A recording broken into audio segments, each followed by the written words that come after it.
இன்னைக்கும் இயேசு எப்படி இந்த டெம்டேஷன்ஸ் எல்லாத்தையும் மேற்கொண்டாரு அப்படிங்கிறத நம்ம பார்க்க போகிறோம்.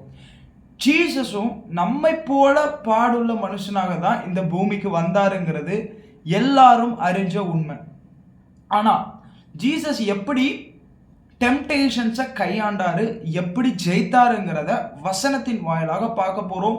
இது ஒவ்வொருத்தருக்கும் பிரயோஜனமாக இருக்கும். ஏன்னா வேதத்தில் எழுதப்பட்டிருக்குது, அவர் நமக்கு முன்மாதிரியாய் வைத்து போனார்னு சொல்லி, மாதிரியை வைத்து போனார்னு சொல்லி பேதுரு தன்னுடைய நிருபத்தில் எழுதுறத நம்மளால பார்க்க முடிஞ்சது. ஓகே, அப்படி என்னதான் அவர் மாதிரியை வைத்து போனார், அவர் எப்படி டெம்டேஷன்ஸை ஜெயித்தாரு இப்படிங்கிற கான்செப்ட்ஸை இப்போ நம்ம பிபிளிக்கல் ஆஸ்பெக்ட்ஸில் நம்ம வந்து பார்க்க போகிறோம். ஆவியானவர் நமக்கு ஹெல்ப் பண்ணுவாராங்க. நீங்கள் வேதத்தை எடுத்துக்கொண்டீங்கன்னா ஜீசஸ் குறித்து பரலோகத்திலிருந்து ஒரு சத்தம் உண்டாகிறத பார்க்க முடியும். அன்றியும் வானத்திலிருந்து ஒரு சத்தம் உண்டாகி, இவர் என்னுடைய நேசகுமாரன், இவரில் பிரியமாயிருக்கிறேன் என்று உரைத்தது. ஜீசஸ் பேப்டிசம் எடுத்த உடனே வந்த சத்தம் என்னன்னா, இவர் என்னுடைய நேசகுமாரன், இவர் மேல் பிரியமாயிருக்கிறேன். இதுதான் அவரை குறித்த சாட்சி. ஒரு அன்பை வெளிப்படுத்துகிறத அன்பை வெளிப்படுத்துகிறத பார்க்க முடியும். ஆனால் அன்பை வெளிப்படுத்துகிறார் என்பதற்காக உங்களுக்கு டெம்டேஷன்ஸ் வராதுன்னு அர்த்தம் கிடையாது, உங்களுக்கு போராட்டம் வரும்னு அர்த்தம் கிடையாது. இந்த பகுதியில் பார்த்தீங்கன்னா அவர் கரெக்டாக எடுத்துட்டு வெளியே வராரு. என்ன நடக்குன்னு பார்க்கலாம். எடுத்துக்கொள்ளுங்க. மார்க் 1:12 வசனத்தில் இப்படி எழுதப்பட்டிருக்குது, உடனே ஆவியானவர் இயேசுவை வனாந்திரத்திற்கு போகும்படி ஏவினார். அப்போ ஜீசஸ் வந்து பரிசுத்த ஆவியினால நிரப்பப்பட்டவர். இப்போ அவர் என்ன பண்ண போறார்னா, ஆவியானவர் ஏவி அவரை வனாந்திரத்திற்கு போக சொல்றத வேதத்தின் அடிப்படையில் பார்க்க முடியும். ஏவினார்னா பேசினார், சம்திங் டு டூ அப்படின்னு உங்களை சொல்றாங்க. இப்போ ஏவினா நான் தான் அவனை ஏவி அனுப்பிவிட்டேன்னு சொல்லுவாங்க. இப்போ எப்படின்னா, இப்போ போன்னு சொல்லி அவன்கிட்ட அனுப்புறது, புரியுதா? ஒரு இடத்துக்கு அனுப்புறது. அப்போ Holy Spirit himself taken Jesus to the wilderness. எதுக்கு கொண்டு போனாரும் தெரியுமா? பிசாசினால் சோதிக்கப்படும்படியாக கொண்டு போனார்னு வசனத்தில் இருக்கு. இப்போ ஒரு டெஸ்ட் ஆரம்பிக்குதுங்க. இப்போ ஜீசஸ் வந்து எங்க போயிட்டாரு? வனாந்திரத்துக்கு போயிட்டார். இப்போ என்ன நடக்குது வனாந்திரத்துலனா, நீங்கள் வந்து ஜீசஸ் வந்து எப்படி அந்த டெம்டேஷன்ஸ்குள்ளே போனார்னா, வேதத்தில் இப்படி எழுதப்பட்டிருக்குது. லூக்கா 4:1-2 இயேசு பரிசுத்தாவியினால் நிறைந்தவராய் யோர்தானை விட்டு திரும்பி. அப்போ லூக்கா 4:1-2 இப்படி இருக்குது, he filled with the Holy Spirit. First நீங்களும் நானும் டெம்டேஷன்ஸ்குள்ள நுழைஞ்சு அதை ஜெயிக்கிறதுக்கு you and me need to be filled with the Spirit of God. ஆவியானவரால் நிரப்பப்படுகிற ஒரு அனுபவம் நமக்கு வேண்டும். இந்த நிரப்பப்படுகிற அனுபவம் வந்த பிறகு அடுத்து எழுதப்பட்டிருக்குது, அவர் ஆவியானவராலே வனாந்திரத்துக்கு கொண்டு போகப்பட்டு. அப்போ ஒரு இடத்துல இப்படி எழுதப்பட்டிருக்குது, ஆவியானவர் ஏவினார்னு இருக்குது. இன்னொரு இடத்துல ஆவியானவர் வனாந்திரத்திலே கொண்டு போகப்பட்டு. அப்போ கன்ஃபார்ம் ஹோலி ஸ்பிரிட் தான் கொண்டு போயிருக்காரு. 40 நாள் பிசாசினால் சோதிக்கப்பட்டார்னு இருக்கு. இன்னொரு இடத்துல மத்தேயு 4:1 இப்படி இருக்குது, அப்பொழுது இயேசு பிசாசினால் சோதிக்கப்படுவதற்கு ஆவியானவராலே வனாந்திரத்திற்கு கொண்டு போகப்பட்டார். அவர் கொண்டு போகப்பட்டதே பிசாசினால் சோதிக்கப்படுவதற்கு அப்படின்னு சொல்லி வேதத்தில் தெளிவா இருக்கு. சரி, இப்போ பரிசுத்த ஆவியானவரை நம்பி ஒருத்தர் வந்து எங்க போறாருன்னா வில்டர்னஸ்குள்ள போறாரு. ஜீசஸ் இஸ் ஸோ பவர்ஃபுல், நம்ம எல்லாருக்கும் தெரியும். Jesus is a powerful God அப்படின்னு தெரியும். பட் அந்த பூமியில அவர் மனுஷனாய் வரும் பொழுது how he live a life with the dependence of the Holy Spirit, பரிசுத்த ஆவியானவரை சார்ந்து எப்படி ஜீசஸ் வாழ்ந்தாருங்கிறதுக்கு ஒரு அடையாளம் இதுதான். ஹோலி ஸ்பிரிட்டை கம்ப்ளீட்டாக அவர் நம்பி இருந்தார். நீங்கள் என்ன வனாந்திரத்துக்கு பிசாசினால சோதிக்கப்படுவதற்கு கூப்பிட்டு போனா கூட, Holy Spirit I will trust you, I will trust you, நான் உங்களை நம்புவேன் அப்படின்னு சொல்லிட்டு போறத பார்க்க முடியும். ஜீசஸ் அவருடைய டிசைபிள்ஸுக்கு ஜெபித்த ஜெபம் என்ன தெரியுமா? இந்த உலகத்திலிருந்து அவங்களை எடுத்துக்கொள்ளும்படி நான் வேண்டிக் கொள்ளாமல் அவங்க இந்த உலகத்துல இருக்கவும் தீமை அவர்களை தொடாதபடிக்கு காக்கவும், இந்த தீமைக்கு அவங்க தப்பிக்கிறதுக்கு தான் நான் ஜெபிக்கிறேன். இந்த உலகத்திலிருந்து அவங்க எடுத்துக்கொள்ளும்படி நான் ஜெபிக்கல. இந்த டிசைபிள்ஸ்க்கு, என்னோட சீஷர்களுக்கு இந்த உலகத்துல தான் இருப்பாங்க, ஆனா பாவம் அவங்கள தொடாது. இந்த உலகத்துல தான் இருப்பாங்க. கர்த்தர் அவ்வளவு வைராக்கியமா இருக்காருங்க. ஹோலி ஸ்பிரிட் எப்படி ஜீசஸை நம்பினாரோ அதே மாதிரி ஜீசஸ் டிசைபிள்ஸை நம்புறதை பார்க்க முடியும். டிசைபிள்ஸை எப்படி நம்பினாரு தெரியுமா? அதே மாதிரி சொல்றாரு. டிசைபிள்ஸ்க்கு சொன்னது, அவங்க உலகத்துல இருப்பாங்க, ஆனா என்ன பண்ண மாட்டாங்க, பாவம் அவங்கள மேற்கொள்ளாது. First, you may be weak, நீங்க குறைவுள்ளவங்கள தான் இருப்பீங்க, ஆனா ஜீசஸ் இஸ் ட்ரஸ்டிங் யூ.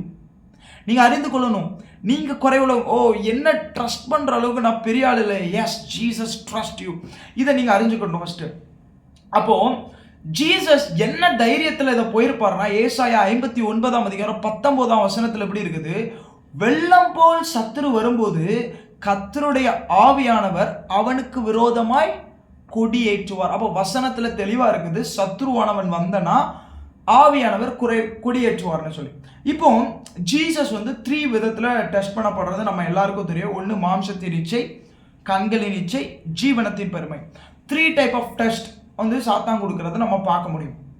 முதல் டைப் ஆஃப் டெஸ்ட் என்னன்னா, அவன் சொல்ற ஒரு காரியம் என்னன்னா, இந்த கல்லுகளை அப்பமாக மாற்றும் அப்படின்னு சொல்லி ஜீசஸ் கிட்ட வில்டர்னஸ்ல ஏசு சாப்பாடு இல்லாமல் இருக்கும்போது 40 நாள் ஃபாஸ்டிங் இருக்கிறாரு.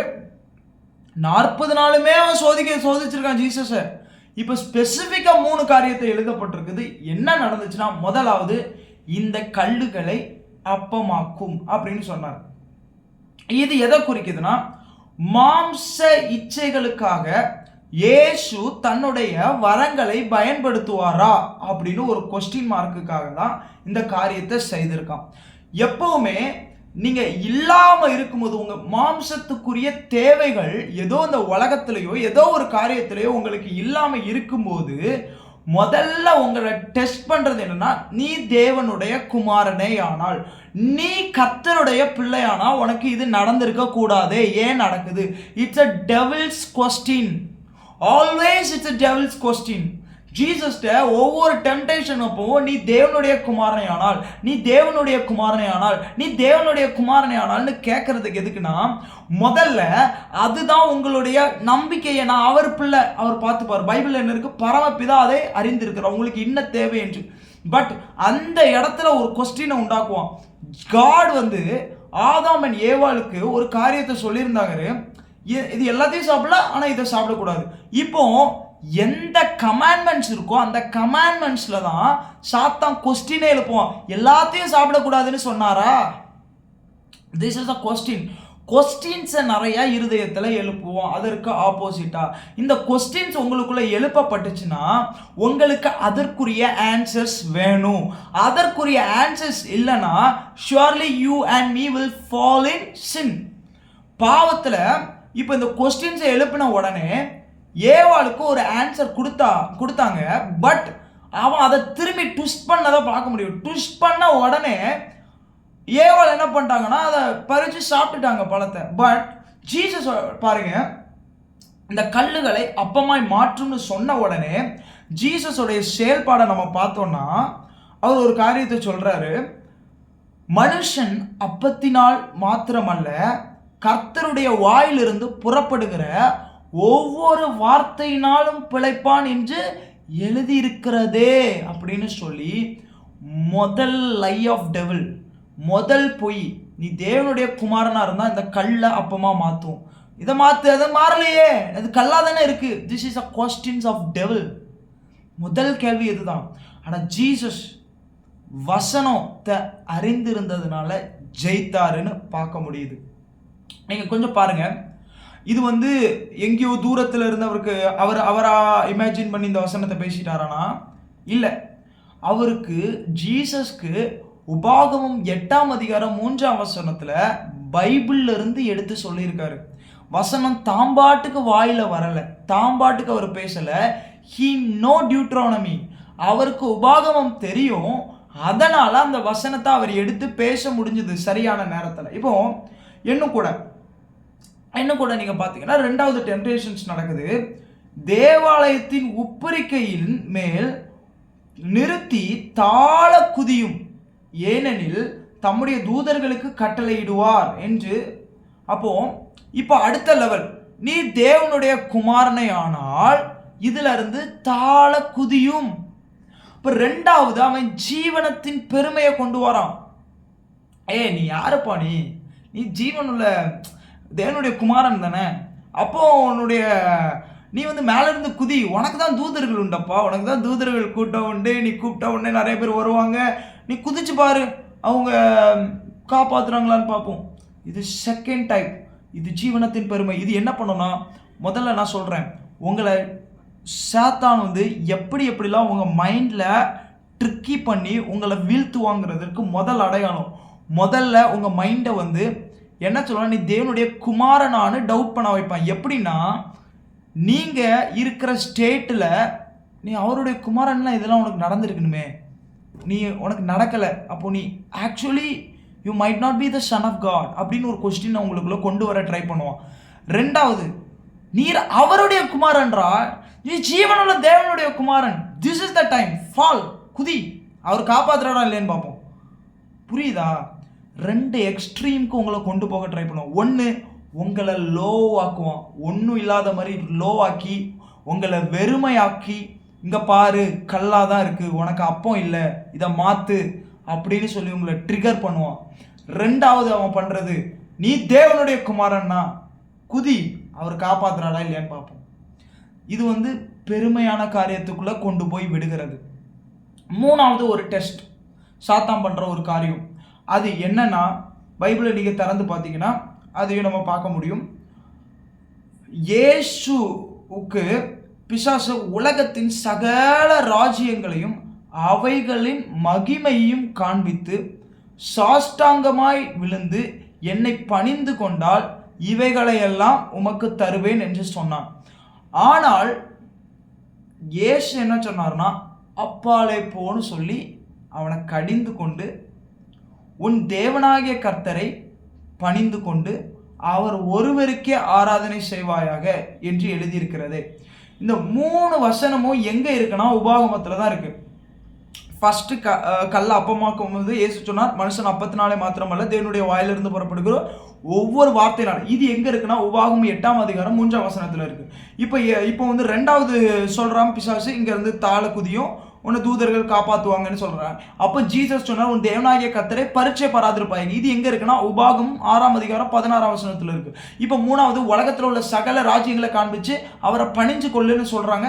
இப்போ என்ன பண்றாருன்னா, ஜீசஸ் சொல்ற உன் தேவனாகிய கர்த்தரை பணிந்து கொண்டு அவர் ஒருவருக்கே ஆராதனை செய்வாயாகன்னு சொல்றாரு. இது உபாகமும் 6ஆம் அதிகாரம் 13ஆம் வசனத்துல இருக்கு. அப்போ ஜீசஸ் நோஸ் டோட்டல் டியூட்ரானமியை வச்சு ஜீசஸ் டெம்டேஷன்ஸ் முழுசையும் ஜெயிச்சிட்டாரு. Finally I want to tell another thing. இன்னொரு காரியத்தை சொல்லணும். மொத்தம் 3 டைப் ஆஃப் சோதனை தான் இதில் எழுதப்பட்டிருக்குது. 3 காரியம் எழுதப்பட்டிருக்குது.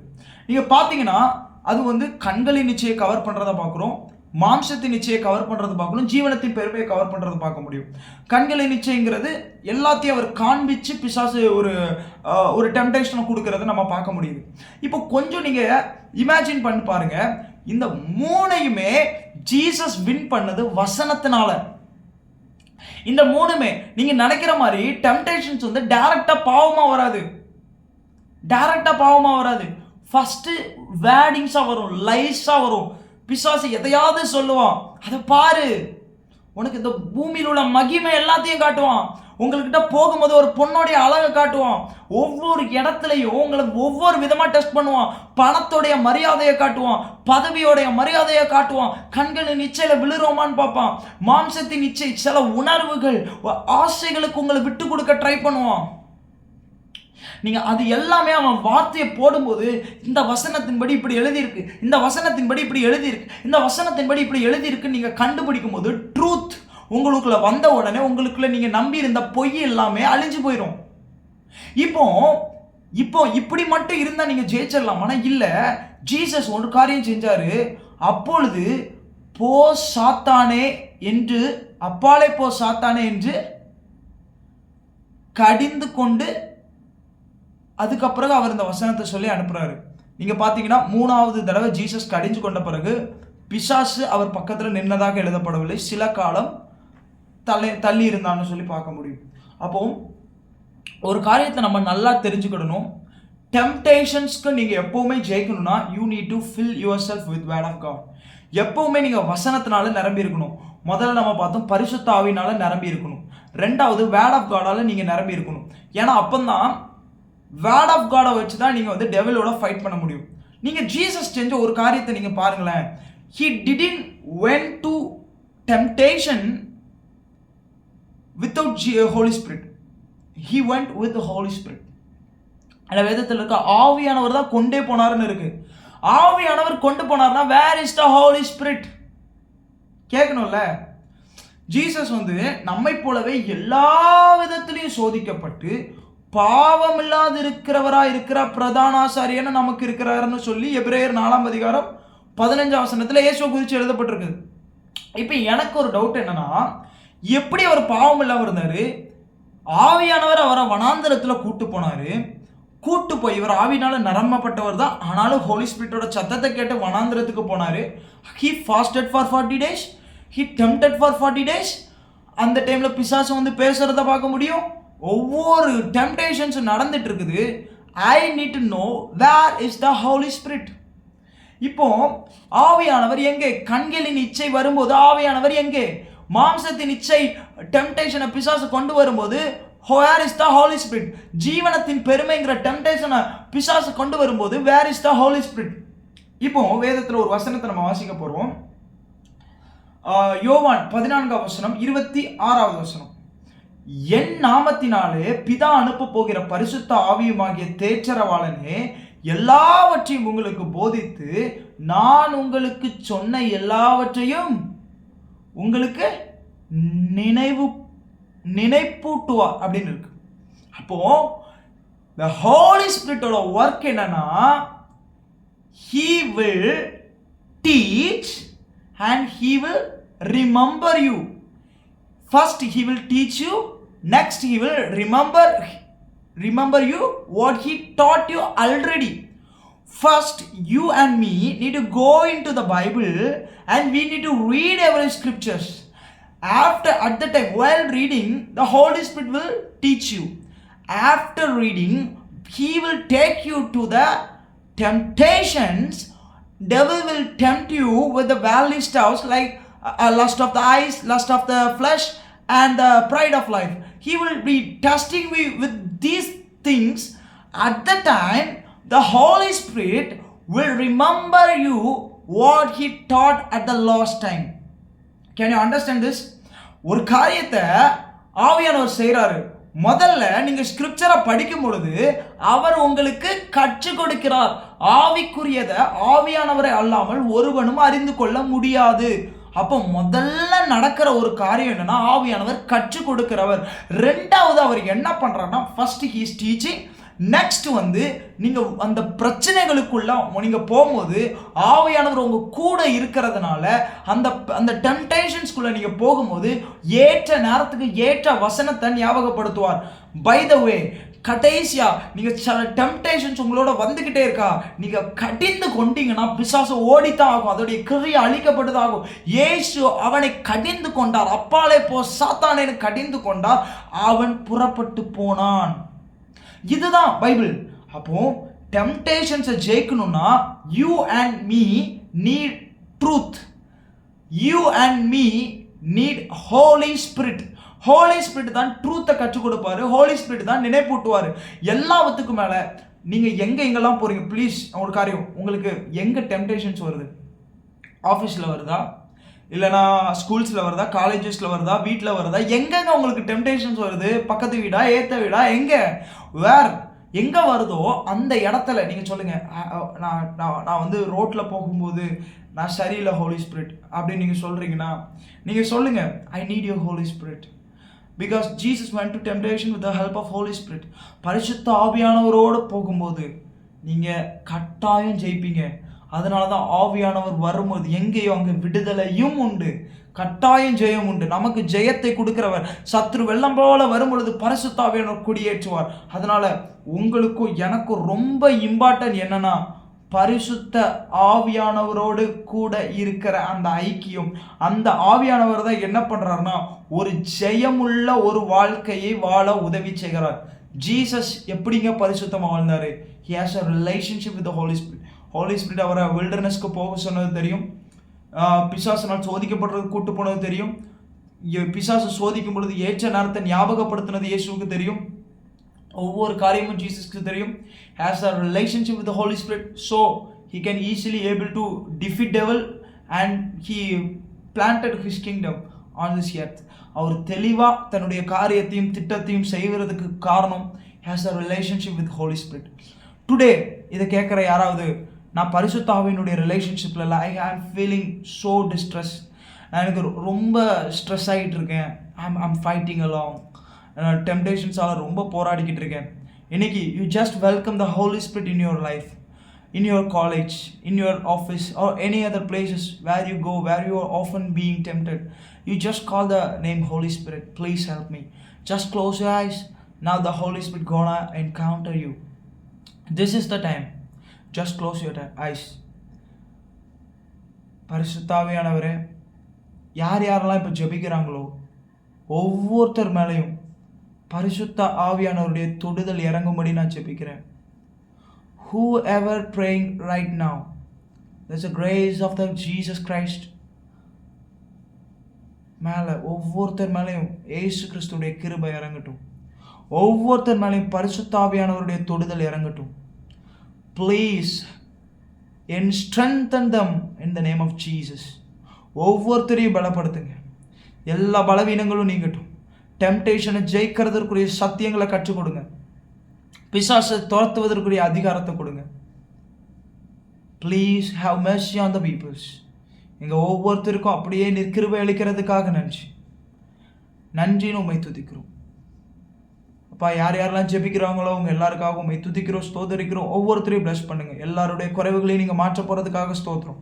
எல்லாருடைய கட்டுகளையும் உடைக்கிறதுக்காக ஸ்தோத்திரம். I break every cyclic sin in the name of Jesus. எல்லா சுழற்சிகள், பாவ சுழற்சிகள் உடையட்டும், எல்லா கட்டுகள் உடைக்கப்படட்டும். கர்த்தர் ஆசீர்வதிக்கும்படியாக ஜெபிக்கிறோம். இயேசுவின் நாமத்தில் ஜெபிக்கிறோம் நல்ல பிதாவே. ஆமென், ஆமென். Praise God. உங்களுக்கு உண்மையிலேயே இந்த வீடியோ உங்களுக்கு பிரயோஜனமாக இருந்துச்சுன்னா சிலருக்கு நீங்கள் ஷேர் பண்ணுங்கள். May God bless you all. Thank you. Praise God.